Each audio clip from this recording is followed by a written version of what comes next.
المصريين القدماء كانوا معروفين بقدرتهم الكبيرة على تحنيط جثث موتاهم، وفعلا تم العثور بعد موتهم بآلاف السنين على جثثهم محفوظة بحالة جيدة جدا. وتعرف البشر على حضاراتهم وأسرارهم عن طريق المقابر والمومياوات المكتشفة. المصريين القدماء ما اكتفوش بتحنيط البشر بس، حنطوا كمان الحيوانات زي القرود والتعابين والتماسيح وغيرها وغيرها. ولحد وقتنا ده وبالرغم من التقدم العلمي الكبير اللي وصل له العالم، محدش قدر يكتشف سر التحنيط عند قدماء المصريين. لو عايزين تتعرفوا أكتر على قصة تحنيط الحيوانات دي إيه، خليكم معايا لنهاية الفيديو ويلا بينا نبتدي. في عهد القدماء المصريين كانت الحيوانات عندهم ليها مكانة مقدسة وعظيمة جدا، عشان كده حنطوا الملايين منها.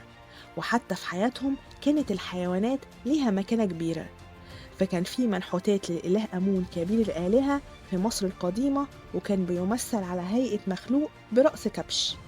وكان الإله أنوبيس إله الموتى كان دايما بيجسد على هيئة رأس حيوان ابن آوى. أما بقى حورس إله السماء كان بيظهر دايما برأس صقر.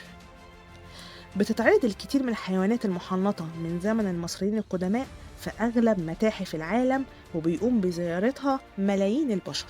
واكتشف العلماء إن عمليات تحنيط الحيوانات ما كانتش بتتم عن طريق نزع الأعضاء الداخلية من أجسامهم زي البشر، فكان المصريين القدماء بيستخدموا في حفظ جثث الحيوانات مزيج من مادة الراتنج المستخلصة من الأشجار وشمع العسل، وهو مزيج بيستخدم كغلاف مضاد للجراثيم والبكتيريا بيغطوا بيه جثة الحيوان اللي بيتم تحنيطه. والخطوة دي كانت مهمة لحفظ تحلل مومياء الحيوان المحنط، وبعد كده بيتم لف المومياء بلفائف الكتان.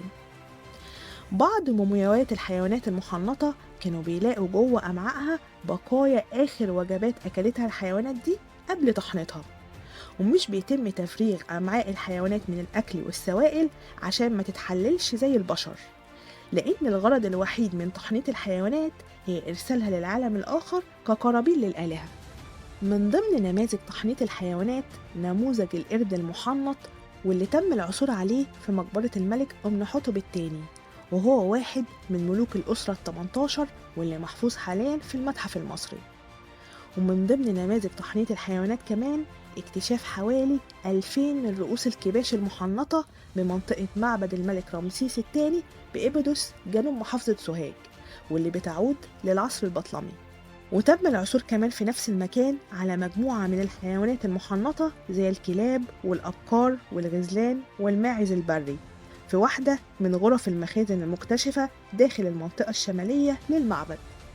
ومن نماذج الحيوانات المحنطة اكتشاف مقبرة فرعونية بالمنيا فيها أكتر من 300 قطة محنطة، وده لأن القطط كانت من الحيوانات المقدسة عند القدماء المصريين، وكانت بتمثل مكانة كبيرة عندهم. وأي حد كان بيقتل قطة حتى عن طريق الخطأ كانوا بيعاقبوه بالموت. وبس كده. لو عجبكم الفيديو ما تنسوش تشتركوا في القناة وتفعلوا زر الجرس عشان يوصلكم كل جديد.